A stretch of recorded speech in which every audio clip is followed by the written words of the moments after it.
Hi friends, welcome back to the channel. For a few years I have been enamored with a vintage delight known as the So Tidy. The So Tidy was manufactured by the Edmonton Corporation based out of Milwaukee, Wisconsin in the 1920s and 30s. Their first designs were made out of a heavy-duty pressed cardboard, and then they patented a kit design that was made out of wood in a mission style, which was very popular in that era.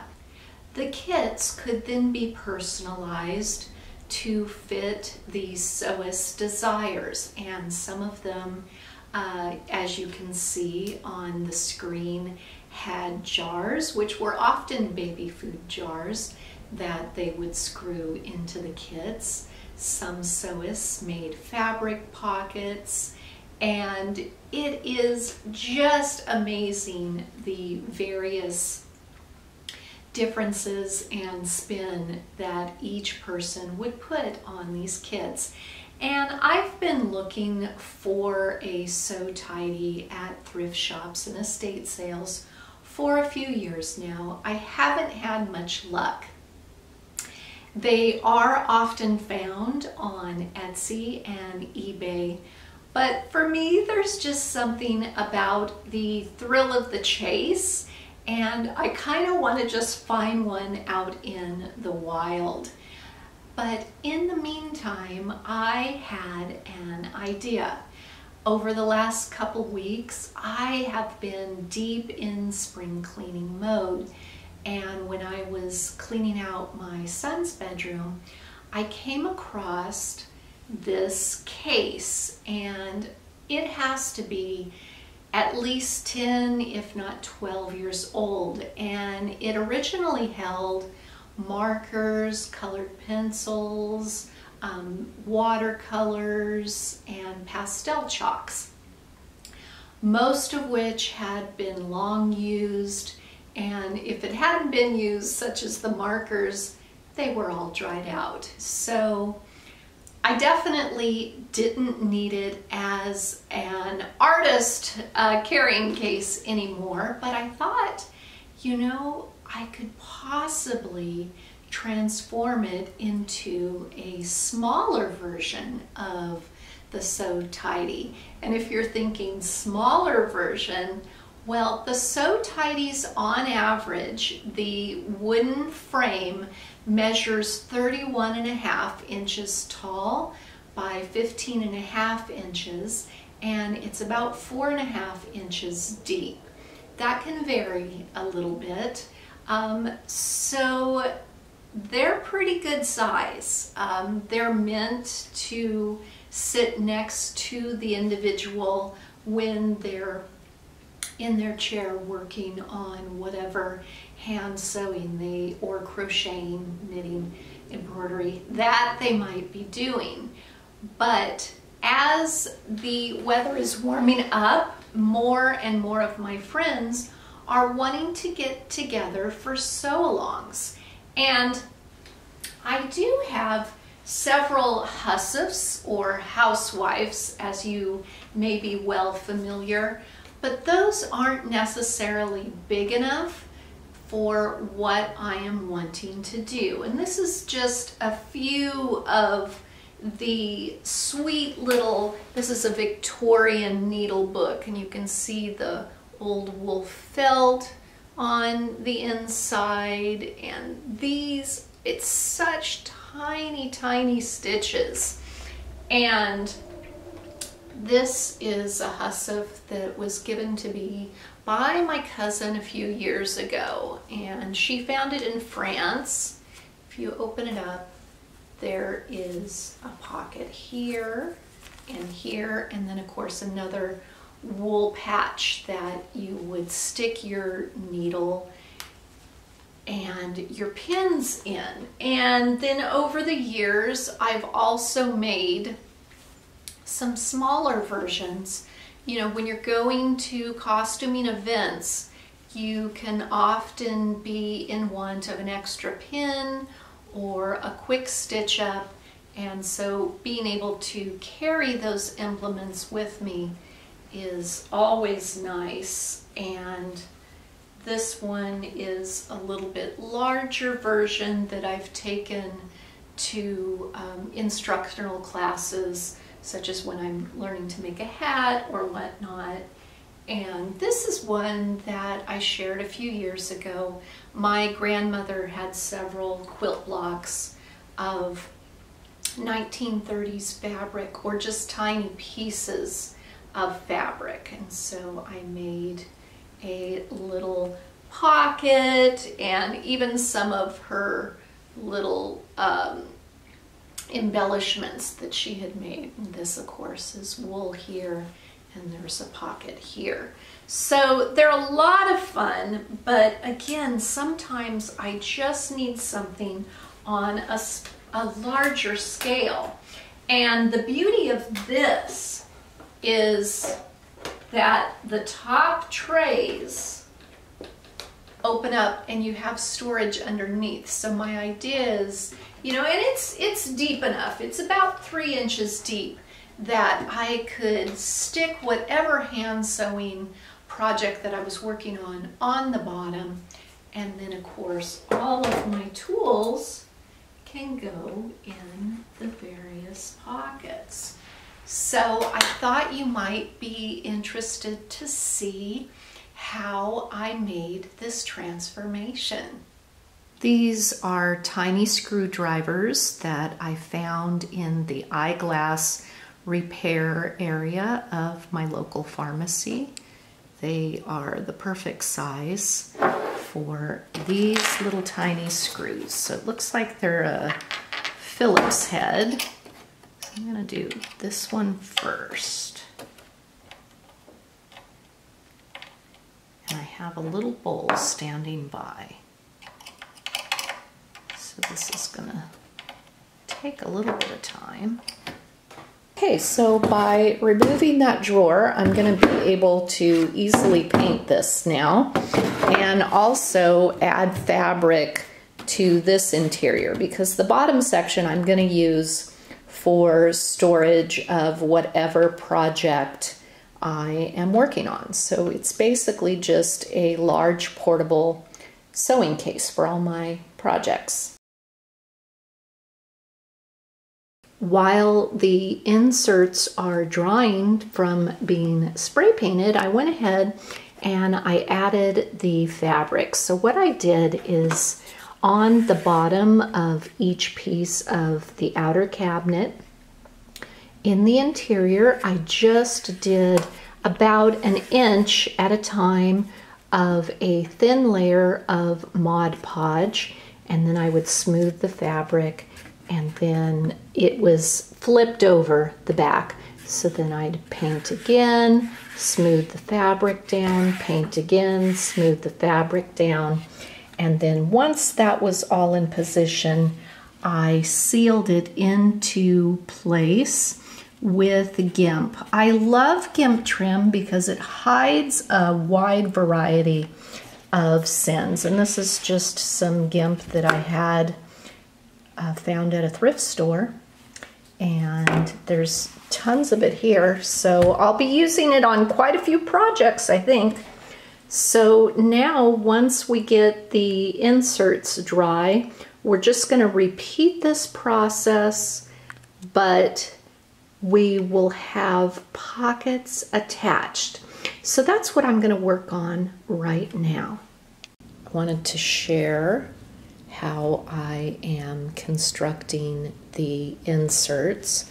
So on this section, these are 1930s fabrics that were quilt squares, and I have pleated them a little bit. You can see that I've tacked it down with the button to give the pocket a little bit more room, and by adding the button, I am somewhat separating this area into 3 pockets. And This is basically the seam allowance that I fold over, and then I'll glue all of this section back. So I accounted for that when I was applying the different sections and sewing them on. And then the second area is a large pocket for a wide variety of things, and it features just a piece of scrap lace that was unusable. You can kind of see right there it had rust on it, so I've hidden that as much as possible and finished it off with a coordinating strip of fabric, and you can see that I hand sewed that. To finish the interiors, I serged the edges, folded them over, and then stitched them down with the machine. You can see that. And then this. So the last section also looks like another envelope pocket, and it's tied shut with a purple velvet ribbon. But when you open it up, you can see this is wool felt.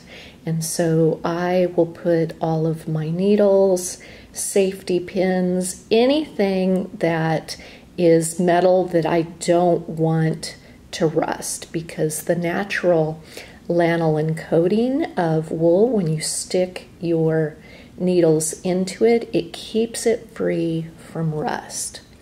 So now I'll show you the other insert, which you can kind of see in the background, that I've already tacked down. This is the other insert that has already been tacked down, and it features a similar bottom pocket with the vintage fabric scraps and another pocket. This was a little linen handkerchief that has this lavender ombre crocheted edging, and it had developed some pinholes. There was some staining, but by cutting off a portion that was still good, I'm extending the life of that vintage textile, and I think it adds a fun bit of color. And this side pocket, I'll slide my scissors into this long side pocket here. Very similar cotton eyelet and binding, and so I think it'll serve a wide variety. I can tuck thread in here and measuring tapes.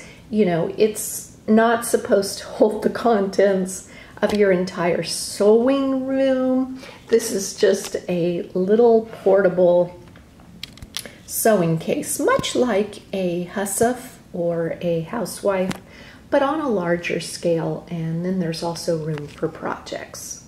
So here is how I am applying it for the first layer. Then I'm going to go over it with some gimp trim as well as some small tacks. And I'm just working in a small section at a time. So you go here, okay, and roll this up, and then you're just kind of smoothing it, patting it into position. This is just the first step to get it attached. Okay. Patting that down underneath so it has a good adherence factor. Smoothing out any bubbles that you might have, and then once you feel like it's well positioned, then you're just gonna continue on, adding another little section of glue. I prefer to do it this way Slow and steady wins the race. It's less of a mess. Uh-oh, Gracie sees somebody. So I'm just gonna continue tacking this on. You can kind of see that the wood finish, and it's not really wood, it's pressed wood, but the finish is very, very rough. And since I often work with delicate silk and lace, I don't want a surface that could maybe catch or pull that. So I am going to attach some gimp to this edge to finish it off.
I hope you have enjoyed getting a glimpse of a creative process of mine.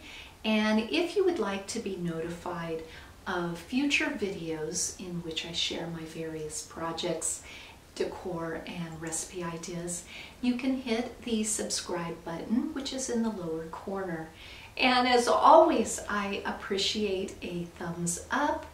And for additional images and information, you can find that on my website, and I've linked that down below in the description box. Thank you so much for watching. Insert. Puppy break. Hi, girly. Now she's gonna go get a drink. So we're gonna pause.